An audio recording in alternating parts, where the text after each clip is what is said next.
আমরা নৌকার মধ্যে একটা স্ন্যাক্স ব্রেক বিস্কিট খাইতেছি। পানির কাঁধ ওইটা নিচে জমে যাইতেছে, ও জমার পরে উপর থেকে পানিটা নিলাম। এই যে হচ্ছে নদীর পানি, আর এই পানিটা এখন আমি খাইতেছি। নদীতে এসে মাছ শিকার করা এটা তো একটা পেশা, তাই না? ইলিশ মাছের নাকি একটা সাইন থাকে যে নদীর পানির কালার অনেক সময় কালচে কালার পানি যেই সাইডে, ওই সাইডে নাকি ইলিশ মাছ বেশি থাকে। এটা কি সত্য? এই 20 বছরে এমন কোনো ঘটনা ঘটছে যেটা আসলে ডাকাতি বা কয় না যে ডাকাত পড়ছে, নাওয়ে ডাকাত পড়ছে বা জালে ডাকাত পড়ছে, এরকম ঘটনা আপনার সাথে ঘটছে?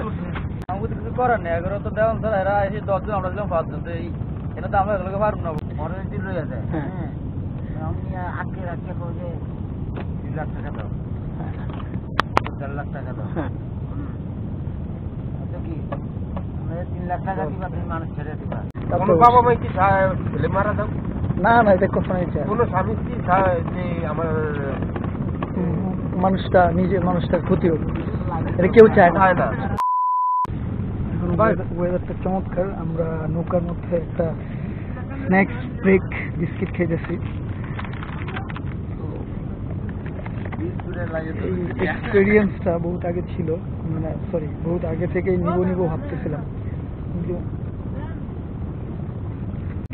একটা ইন্টারেস্টিং বিষয় সেটা হচ্ছে যে নদীতে আসার পরে আমরা আনফর্চুনেটলি পানি নিয়ে আসিনি, তো নদীর পানি কিছুটা উঠে বসায় রাখা হয়েছে যাতে নিচে হচ্ছে পানির যে কি বলে একটা কাঁধ, হ্যাঁ পানির কাঁধ, ওইটা নিচে জমে যাইতেছে, ও জমার পরে উপর থেকে পানিটা নিলাম।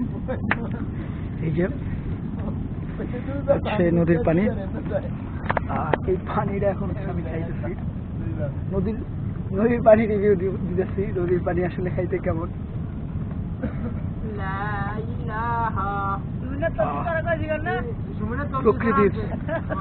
প্রকৃতি থেকে পানি তুলে থেকে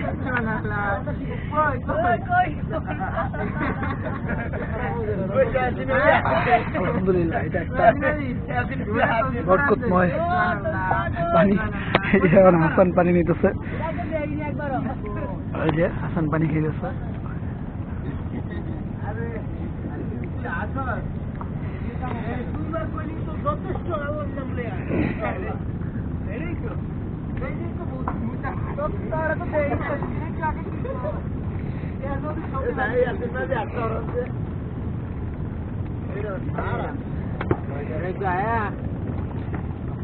আপনার এই পানির মধ্যে পানি দিয়ে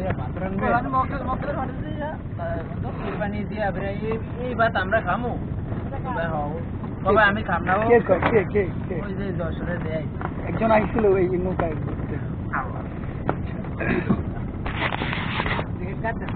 জিজ্ঞাসা করার লাগলে ওনারা আগে ভাগে জিজ্ঞাসা করলো, অন্ধকার হয়ে গেল পাইবে। আচ্ছা, আপনার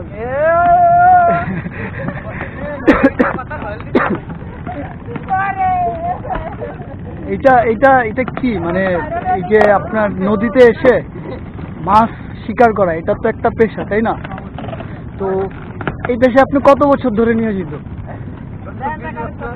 তার মানে এক কথায় বলা যায় যে আপনার ছোট থেকেই হচ্ছে মানে এই বিষয়ে আপনার একটা অভিজ্ঞতা তৈরি হয়ে গেছে।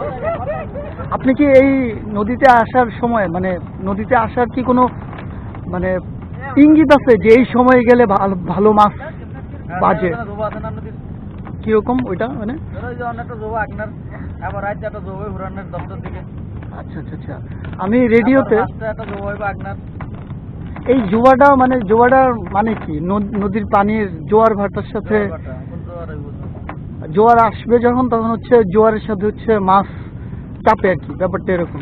আর ওইটা হ্যাঁ, আচ্ছা। তো আমি রেডিওতে একটা প্রোগ্রামে শুনছি যে ইলিশ মাছের নাকি একটা সাইন থাকে যে নদীর পানির কালার অনেক সময় কালচে কালার পানি যেই সাইডে, ওই সাইডে নাকি ইলিশ মাছ বেশি থাকে। এটা কি সত্য? আচ্ছা। তো আপনাদের তো উদ্দেশ্য থাকে হচ্ছে ইলিশ মাছের একটা মনের একটা আশা থাকে যে আজকে ইলিশ মাছ বেশি বাঁচবে, বা ইলিশ মাছটাই তো বেশি মূল্যবান মাছ এই নদীর।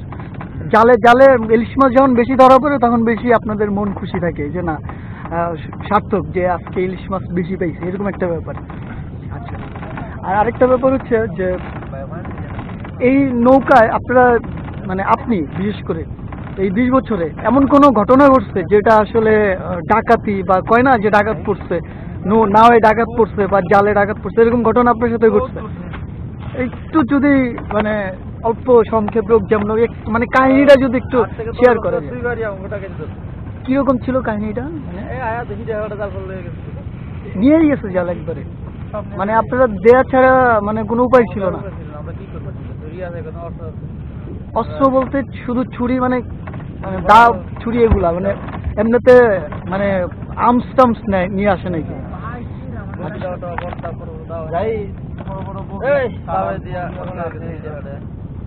বড় বড় বটি, ও বগি বগি দাও। আচ্ছা আচ্ছা আচ্ছা।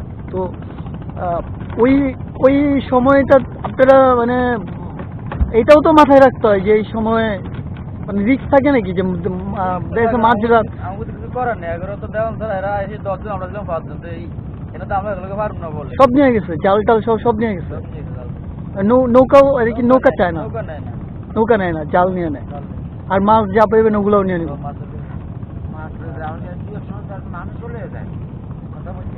বর্তমানে মানুষ মানুষ নিব নেয়ার কারণ জিম্মি মুক্তিপণ দাবি করে।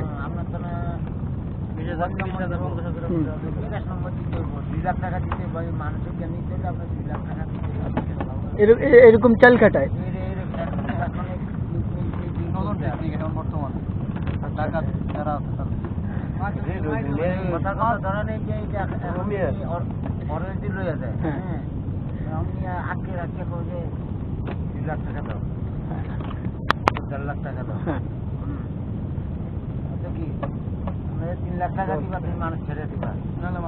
এরকম ঘটনা ঘটছে এই এলাকায়। তাহলে এইটা মানে এই বিষয় নিয়ে কারোর সাথে আলাপ করা যায় না যে নদীতে এরকম ডাকাতি হয় বা কিডন্যাপ হয়? প্রশাসন আপনাদেরকে সাপোর্ট দেয় না?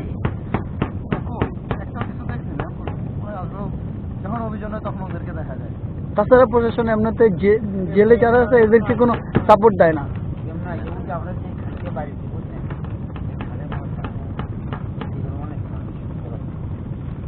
নিচে এরকম রেকর্ড আছে?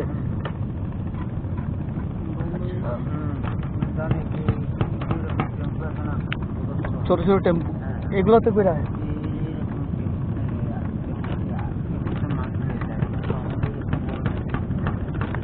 এমনিতে ডাকাত ধরার কোনো শোনা যায় না যে ডাকাত ধরছে বা ধরে, যেমন আপনার ঘরে জ্বালাই আছে, এরকম ডাকাত উল্টা কারো কাছে ধরা পড়ে না? মানে এরকম কাহিনী তাহলে হয় সবসময়, টুকিটাকি এরকম ঘটনা ঘটে, ধরে নিয়ে যাওয়া বা এই কাহিনীগুলো আর কি। আচ্ছা, তার মানে এক কথায় সাবধান থাকতে হবে, নদীতে আসলে চোখ কান খোলা রাখতে হবে, নিজের কাজটা করে ঠিকঠাক মতো ফিরে যেতে হবে, মনে একটা সাহস নিয়ে নিজের কাজগুলো করতে হবে। ব্যাপারগুলো এরকম। আচ্ছা, রাতের বেলা আবার বোটের ভয় থাকে, যদি মনে হয় ঘুমায় যায়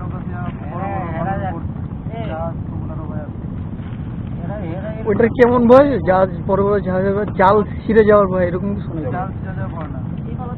তাহলে নৌকায় মাইরা দেয় আপনার অনেক সময় নিশি করে না?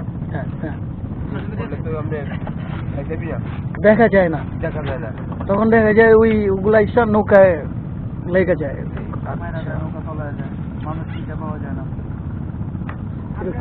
কত 10 দিন আগে এরকম একটা অ্যাক্সিডেন্টে ওই নৌকায়। তার মানে এই সাইডগুলোতেই আপনারা সবসময় থাকেন, মানে এলাকার এই সাইডগুলো, বেশি দূরে যান না?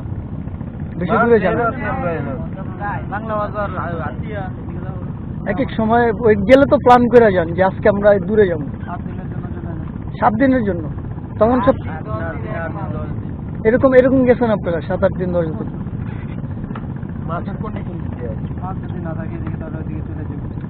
আচ্ছা আচ্ছা। ওই যে আমি যেটা বললাম যে এরকম একটা ইঙ্গিত থাকে যে এদিকে মাছ বেশি আছে, তখন ওই জায়গায় যে 7 দিনের এক খাবার দাবার যা কিছু আছে সবকিছু নৌকায় নিয়ে 7 দিনের একটা মিশনে চলে যেতেছেন। এই 7 দিনের মধ্যে বাড়িতে আর ফিরতেছেন না, যোগাযোগ থাকে বাড়িতে। আচ্ছা, এমনিতে ফ্যামিলির কেউ এই এই এই এই নদীতে আসা নিয়ে টেনশন করে, মানে মানা করে যে যাওয়া যাবে না বা চিন্তা করে এরকম কিছু? পরিবার না, পরিবার চিন্তা করছি। পরিবার একটা ভরসা আছে যে না যাইতেছে রিজিকের মালিক আল্লাহ। হ্যাঁ,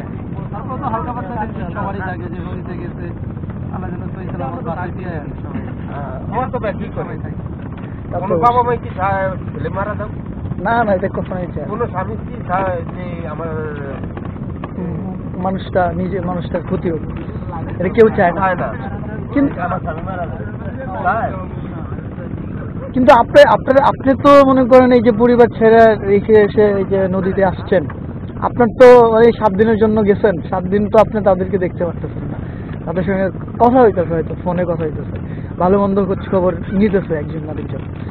আচ্ছা আচ্ছা, ঠিক আছে, অনেক কথা আমরা মাত্র শুনলাম সবার সঙ্গে। আর যদি সম্ভব হয় আমরা জাল উঠানোর পরে আমরা আগে আপনাদেরকে দেখাবো যে এইখানে বা জাল উঠানোর পরে কি কি মাছ এই জালে পাওয়া যায়। মানে এটা একটা মেঘনা নদী, আর মেঘনা নদীতেই আছি আমি এখন।